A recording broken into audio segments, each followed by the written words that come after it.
Tell me. When was the last time you truly rested?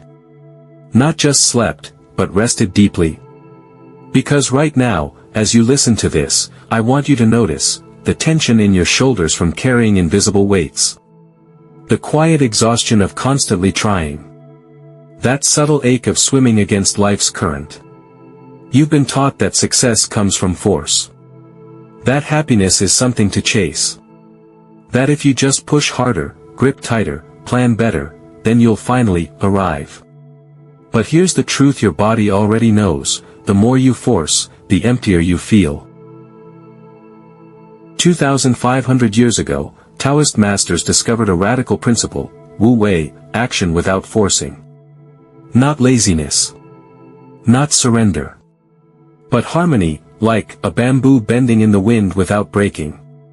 A river carving canyons without strain. Your heart beating without your command. Alan Watts called it the art of sailing instead of rowing. Now, feel this question: what in your life right now are you forcing that might flow naturally if you released your grip? Close your eyes. Pause for 3 beats.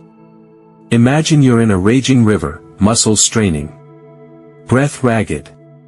Fighting the current with all your strength. Now. Stop fighting. Turn onto your back. Let the water carry you. This is Wu Wei. Not passive. But profoundly intelligent. Working with reality instead of against it. Every time you obsess over a relationship, strangle creativity with deadlines, force sleep when your mind races, you're that exhausted swimmer. But what if the universe has been trying to carry you all along? Here's why this feels impossible: we've built entire cultures on forcing. From childhood, we're taught: no pain, no gain. Hustle harder. Control your destiny. But under all that, fear. A terrified mind clinging to illusions of control. Ask yourself now, how many sleepless nights came from resisting what already is? How much mental energy drains into worrying instead of living? Your exhaustion isn't failure. It's your soul begging, stop swimming. Let the river carry us. This isn't philosophy. It's practice. Try this today: the pause. Before reacting to any stress, whisper, "Am I forcing this?" You'll shock yourself with how often the answer is yes. The surrender experiment. Pick one area where you're exhausted: a strained relationship, a creative block, an obsession with outcomes. For 72 hours, stop pushing. Observe what moves when you don't. Trust the timing. Slower, with weight. Winter doesn't apologize for not being spring. A seed doesn't rage at being underground. What if your "not yet" isn't failure, but sacred preparation?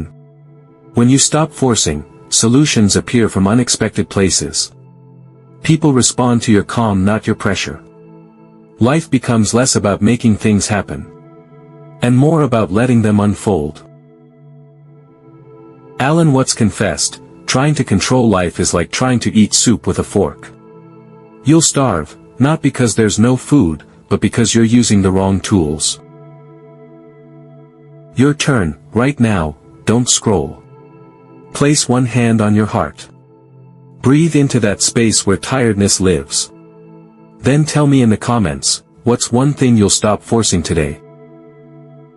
Every time someone shares their struggle, a new swimmer learns to float. If this stirred something in you, don't let the moment slip away. The next video goes deeper: how to recognize when fear disguises itself as ambition. Why doing less often achieves more. The 3 daily Wu Wei practices that changed my life. Subscribe now, not because I ask, but because your soul knows this is the path. Back to yourself. The river's been waiting for you. All you have to do is let go.